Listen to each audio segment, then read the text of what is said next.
Article 30 और 30A ये सबको शिक्षा का अधिकार देने, धार्मिक शिक्षा का अधिकार की बात करता है। हाँ, अरे बिल्कुल, मंदिरों के साथ ही गुरुकुल होना चाहिए और अखाड़े भी होने चाहिए। हम शास्त्र का भी ज्ञान रखें, शस्त्र का भी ज्ञान रखें, अपने पूर्वजों से सीखे। शिवाजी महाराज, छत्रपति शिवाजी महाराज, बप्पा रावल, महाराणा प्रताप और बाजीराव पेशवा एक से एक महान योद्धा रहे हैं। और भारत के 25 करोड़ मुसलमान मिलके एक अपना प्रधानमंत्री बनाएंगे, फिर भारत को हम इस्लामिक राज्य बना देंगे।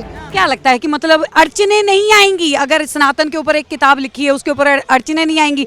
एक जो है चैप्टर के अंदर सावरकर का चैप्टर डालने से इतना हंगामा विपक्ष ने कर दिया, इसके ऊपर भी तो जहाँ पे कांग्रेस लगातार कहती है कि सेकुलर सेकुलर सेकुलर, जिस तरीके से एक उपाधि जो है। एक बात बताइए, ये तो भारत के संविधान में आर्टिकल 30 और 30A ये सबको शिक्षा का अधिकार देने, धार्मिक शिक्षा का अधिकार की बात करता है। लेकिन ईसाई और मुसलमानों को देने का अधिकार है, हिंदुओं को नहीं है। मैं तो कहूँगा बागेश्वर धाम सरकार के मंच से ये बात भी उठनी चाहिए, आर्टिकल 30 और 30A में यह भी क्लॉज जोड़ा जाए कि हिंदुओं को भी अपनी धार्मिक शिक्षा देने का एक प्रावधान होना चाहिए। मंदिरों को गुरुकुल बनाने की बात की। हाँ, अरे बिल्कुल, मंदिरों के साथ ही गुरुकुल होना चाहिए और अखाड़े भी होने चाहिए। अब अखाड़ा परंपरा को और बढ़ाया जाना चाहिए क्योंकि युद्ध की घड़ी नज़दीक है। आज पूरा देखो, PFI भारत को इस्लामिक राष्ट्र बनाने की बात करता है। 2047 तक एक इस्लामिक आतंकी शोएब जमई खुलेआम एक नेशनल टेलीविज़न पे कहता है कि पाकिस्तान के 25 करोड़ मुसलमान, बांग्लादेश के 25 करोड़ मुसलमान और भारत के 25 करोड़ मुसलमान मिलके एक अपना प्रधानमंत्री बनाएंगे, फिर भारत को हम इस्लामिक राज्य बना देंगे। तो ऐसे लोगों का काउंटर कैसे होएगा? जब हिंदू जागेगा, जब हम अपने लिए लड़ने के लिए तैयार होंगे, हम शास्त्र का भी ज्ञान रखें, शस्त्र का भी ज्ञान रखें, अपने पूर्वजों से सीखे। शिवाजी महाराज, छत्रपति शिवाजी महाराज, बप्पा रावल, महाराणा प्रताप और बाजीराव पेशवा एक से एक महान योद्धा रहे हैं।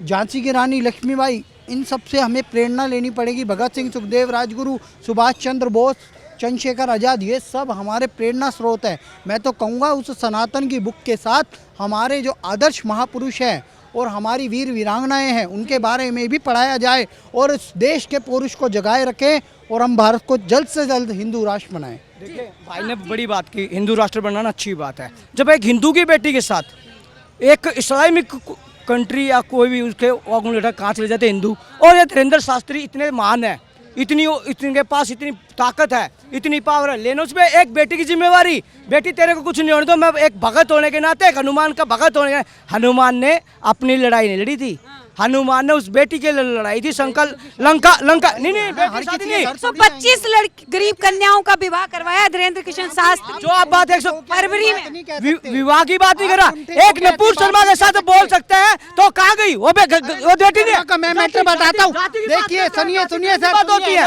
जो हिंदू, वो हिंदू नहीं थी। स्वामी अखाड़ा परिषद के स्वामी जी ने ही बैठक रखी थी ऋषिकेश में। हरिद्वार में बैठक होने के बाद सभी साधु संतों ने अनाउंसमेंट कर दिया था, सारे नागा साधु और साधु संत रोड पे उतर जाएंगे। हमारी बिटिया नुपुर शर्मा पे अगर अब किसी ने सरदन से जुदा नारा लगाया, उसके बाद सारे इस्लामिक जिहादी शांत बैठ गए। इनको पता क्या है, वहाँ पे 125 लड़कियों की शादी करवा रहे हैं।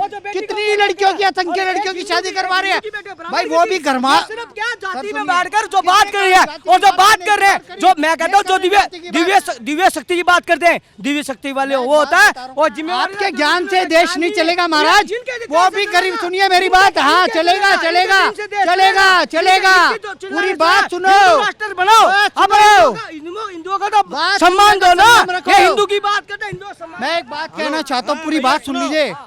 देखिए मैडम, वो भी गरीब घर में पैदा हुए, एक बार सुनिए सर। और वो अपनी बेटी, जब उनकी बहन की शादी हो रही थी, पैसा नहीं था घर में, शादी नहीं करवा पाए थे, तब संकल्प लिया था बहन बेटियों की शादी करवाऊंगा। इन्हें पता क्या उनके बारे में, वो बंदा गरीब था। आज उसके अंदर दिव्य शक्ति जागृत हुई है, धीरे धीरे करके करेगा ना। उसका अकाउंट थोड़ी है, कोई बैंक बैलेंस थोड़ी है, वो तो खुद, मैं कहता हूँ कि वो तो मतलब मांग के खाने वाला व्यक्ति है, क्योंकि वो खुद एक उस तरीके का संत है जो दान नहीं लेता। बागेश्वर धाम सरकार का आपको आचरण देखना पड़ेगा, बड़ा पवित्र है, लेकिन जब सामने समस्या होती है उसका समाधान वो देते हैं और करते हैं। और उन्होंने नुपुर शर्मा से लेके और जो हमारे महाराष्ट्र में वो 2 संत मरे थे, उसके बाद से वो घायल हुए हैं। उन्होंने क्या कहा कि वो, मैं नाम भूल रहा हूँ जगह का, उन 2 संत, पालघर के साधुओं को जब मारा गया तो उन्होंने संकल्प लिया, आज के बाद इस देश में किसी साधु संत की हत्या नहीं होनी चाहिए। आप देख रहे हैं सौगंध टीवी। सौगंध, वतन की।